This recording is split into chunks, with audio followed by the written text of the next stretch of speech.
اللہ الرحمن الرحیم۔ شروع اللہ کے نام سے جو بڑا مہربان نہایت رحم کرنے والا ہے۔ قابل غور بات حضرت سیدنا داتا گنج بخش علی حجویری رحمۃ اللہ علیہ فرماتے ہیں، روزے کی حقیقت رکنا ہے اور رکے رہنے کی بہت سی شرائط ہیں۔ مثلاً معدے کو کھانے پینے سے روکے رکھنا، آنکھ کو بد نگاہی سے روکے رکھنا، کان کو غیبت سننے، زبان کو فضول اور فتنہ انگیز باتیں کرنے اور جسم کو حکم الہی عز و جل کی مخالفت سے روکے رکھنا روزہ ہے۔ جب بندہ ان تمام شرائط کی پیروی کرے گا تب وہ حقیقتاً روزہ دار ہوگا۔ السلام علیکم اسلامک اردو پوائنٹ کے ناظرین، امید کرتی ہوں کہ آپ سب لوگ خیریت سے ہوں گے۔ آج جو وظیفہ میں آپ لوگوں کے لیے لے کر آئی ہوں وہ آخری جمعہ کا وظیفہ ہے، آخری عشرے کا آخری جمعہ۔ اس ویڈیو میں آپ کے لیے جمعۃ الوداع کا پاورفل وظیفہ شیئر کروں گی۔ جو کوئی بھی رمضان المبارک کے آخری جمعہ یہ وظیفہ اللہ تعالیٰ پر کامل یقین کے ساتھ کرے گا، انشاءاللہ تعالی اللہ پاک اس کو اولاد کی نعمت سے نواز دے گا۔ یہ خاص الخاص وظیفہ بے اولاد حضرات کے لیے ہے۔ جمعۃ الوداع سے مراد رمضان المبارک کے مقدس مہینے کا آخری جمعہ ہے۔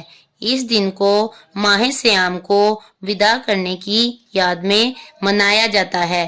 مختلف مساجد میں نماز جمعہ میں مسلمان بڑی تعداد میں شرکت کرتے ہیں اور ملک کے امن و ترقی اور انسانیت کے اتحاد کے لیے اللہ تبارک و تعالی سے دعا مانگتے ہیں۔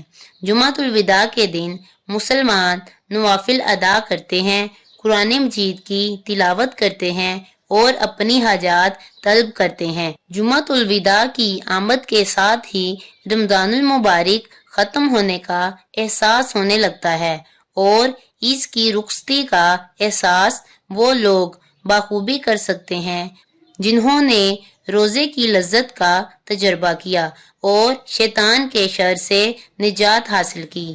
یوں تو بندے کو اختیار ہے کہ اپنے مالک سے جب چاہے جو چاہے مانگے۔ اللہ تبارک و تعالی اپنے بندے کے مانگنے سے خوش ہوتا ہے اور اسے عطا فرماتا ہے، لیکن کیونکہ دعا کی ضرورت انسان کی فطرت بادیت کی گئی ہے، انسان فطرتاً اسی چیز کے لیے مانگتا ہے جس کی اس کو ضرورت ہوتی ہے، اپنی چیز کے لیے مانگتا ہے جس کی اس کے دل میں طلب اور خواہش ہوتی ہے۔ اگر آپ بے اولاد ہیں تو جمعۃ الوداع کے دن یہ وظیفہ کر کے اللہ تعالیٰ سے دعا مانگے۔ بہت پاورفل وظیفہ ہے، تو چلیے آپ کو وظیفہ بتاتی ہوں۔ کرنا آپ نے یہ ہے کہ جمعۃ الوداع کے دن نماز عصر ادا کرنے کے بعد سورہ جمعہ پڑھیں اور اس کے بعد 100 بار یا اللہ یا رحمان یا رحیم اور اول آخر 5 مرتبہ درود شریف پڑھ کر اللہ تعالیٰ سے اولاد کے لیے دعا کریں۔ انشاءاللہ تعالی اللہ پاک اس کی دعا قبول فرمائے گا۔ اگر آپ کو ویڈیو اچھی لگی ہو تو میرے چینل کو سبسکرائب کریں، لائک کریں اور کمنٹ کریں۔ اللہ حافظ۔